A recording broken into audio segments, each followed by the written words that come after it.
All right. Happy Friday. We are here to do a little SEO Q&A. Really excited to jump into any Etsy questions you have. It has been such a busy week. We have been interviewing all week. So many interviews. Just got off of an hour and a half long podcast interview, which was really cool.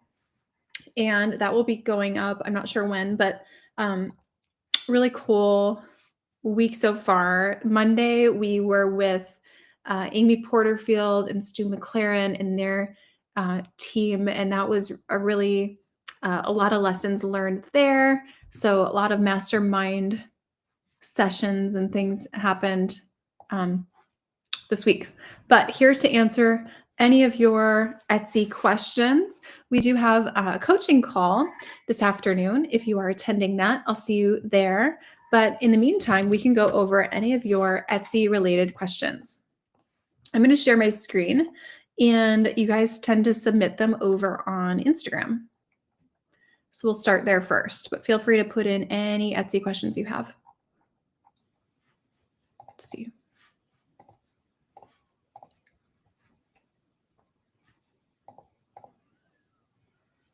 Hi, Yadira. I'll see you soon. She's in our program. Okay. Let's go through some of these. This person started a shop in August, didn't have many sales for 4 months. She says it really picked up in January. She wants to start an LLC. Okay. A couple things.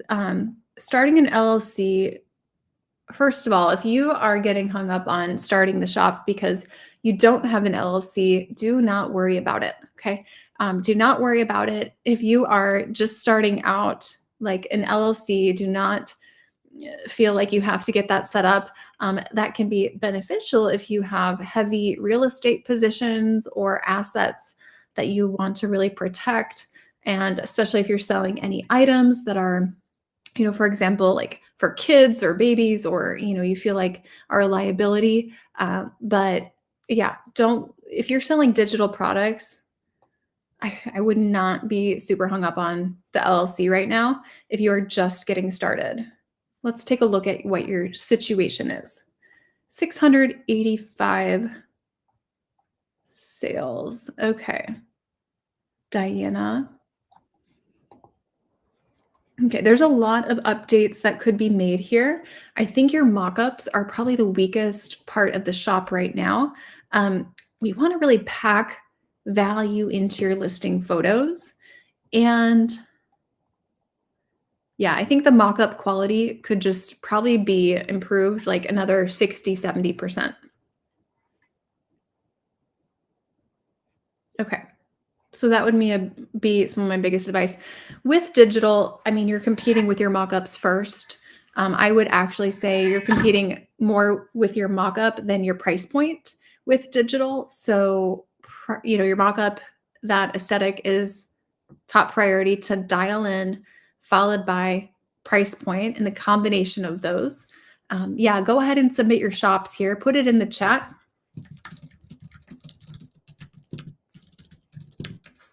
Here, I just put this here. Put your shop in the chat. Okay. And for now, I'm going through some things from Facebook. Okay. We also have, let me just put this out here, one more day of our spring sale. So if you want access to that, you can grab that right here. If you, our spring sale is when you do 12 months of coaching, you get an extra 12 free months of one-on-one. Someone is asking, how much should I discount my Etsy shop when I first start it? I would say, first of all, what's the competitive landscape? What is normal? Are you selling $2,000 pieces of furniture, or are you selling $5 digital downloads? It's going to be a totally different percentage that I would recommend. Okay. For example, high price point furniture or something like, let's say, a super luxe leather bag that's handcrafted and stamped and whatever it is, you don't want to be like discounting that severely because it alludes to low quality. Basically, when you discount something, especially as a new shop, it tells the customer your margins must have been so high that you could afford to sell this at 70% off. So were you ripping me off before? Because I know the cost is less than X that you're selling it for. Okay. Handmade religious products is what she sells. Yeah, I just think it depends on what price points you're at. And does the product have, I would say, notes of quality that are really important to convert someone? Let's take a look at the other shop. Okay, we have another one, AC Trendy Studio.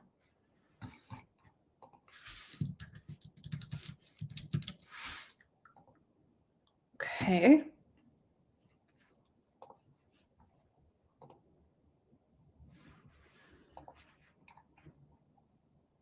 Okay, so the question here,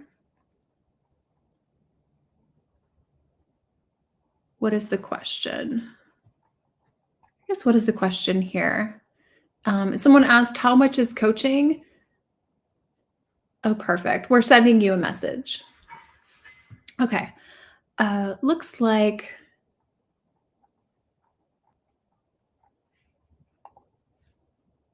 your eye, you actually have a decent eye for the design side. There's some things I would recommend eliminating from the shop, but I think the biggest miss right now is the product mix. Um, we're very focused on apparel, and while apparel is great, I do think it misses out on the opportunity to be giftable and serve your customer for 4 to 7 years in a way where they're gifting to others as well.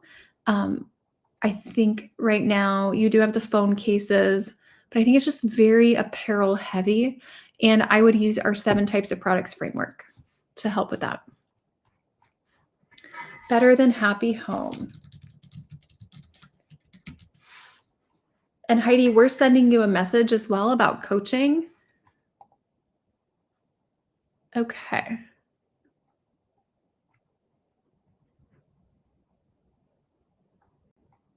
Okay, cool. So we have Christian.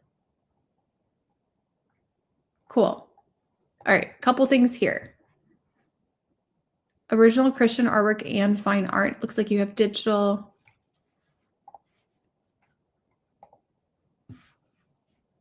And some canvases. So I think you are missing a huge opportunity with the product mix.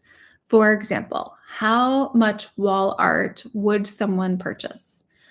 How many different pieces of Christian wall art would they purchase? How often do they change it out? I think really for you, you could severely increase, or significantly, I should say, increase the lifetime value of your customer if you improved your product mix. So not just the digital and the print on demand wall art. If you are open-minded to other product ideas that would fit within your shop, that would be very helpful. We want to serve your customer for 4 to 7 years. Reason to believe, just sent a message. Please send me a message about coaching. We will send you a message about coaching as well. So for you, your shop's name is Better Than Happy Home. To me, that actually says boutique and lifestyle brand. But right now, we're a wall art shop. And so what I would want to help you with is expanding beyond a wall art shop into a lifestyle brand that is Christian. So you could have the focus be home decor. Maybe it's 40-50% of your product mix is serving the customer in the home, or even on the wall. But I would recommend expanding beyond that, because you don't want to be chasing transactions. The problem is, like with this, right? Lavender Fields, Jesus, there's 5 in the cart. How many of these would someone purchase? How many pictures of Jesus with children are they purchasing? How many times a month would they purchase that? Okay, so we want to focus on the lifetime value of the customer. So you're not just chasing new carts, new transactions. All right. Okay, reason to believe we will send you a message about coaching. We also have, if you'd like to have an opportunity to get the coaching, you can also just, get access to the special that we're doing through the end of this month, where you get the 12 free months of the one-on-one calls, which is a $4,800 value when you do 12 months of normal coaching. So our normal coaching is different than these 12 months of one-on-one calls. The normal coaching is where you have 5 calls per week, and then the unlimited daily message coaching. Okay. And that's typically where we're making you videos of your shop and your listings. Okay. Templates, plan it.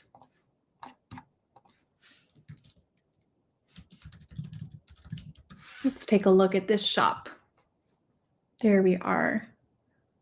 Okay, so much work to be done here. This is not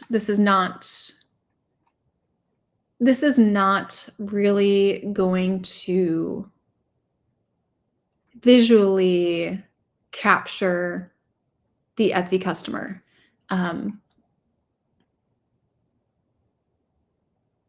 can I describe this? Okay, you guys know how with Gmail or with Slack or with other platforms, there's the version of it with the dark background, and then there's the version of it with the white background. The Etsy customer is very much the person who has the white background or the lighter background. They are not the more, I would say sometimes it's the more technical person who goes with the dark backgrounds. So for this, I just think this is a very aggressive type of font. Not a great font combination, doesn't show strong graphic design skills. With digital, even with templates and trackers, you want to show that you have some good graphic design skills and an eye for design. So I would say the background here, that all black background, these fonts, I would be changing. Color combinations, I would also be changing. You're in Europe. I think highly functional, utilitarian digital products are great. However, we want to position it in a different way, visually. Okay, and when you do that, you can charge more. Okay.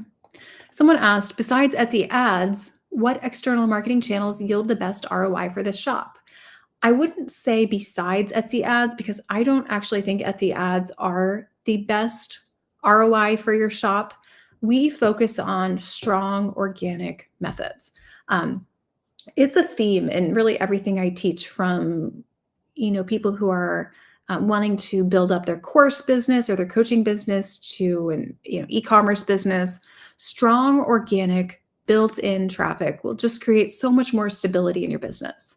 So for Etsy, it depends on your products, of course, but Facebook, Pinterest, Instagram, those are 3 great channels. If you're not exhausting those, I think you're leaving money on the table. Okay. Mia has said you're struggling with traffic. We can show you where we help you with traffic. That's modules 3 and 4. And then, of course, module 2 is essential because it ensures that you're basically targeting the right people, targeting the right traffic. Okay, awesome. We have a meeting with our fractional CFO team, but if you are in our coaching program, I will see you very soon on our coaching call.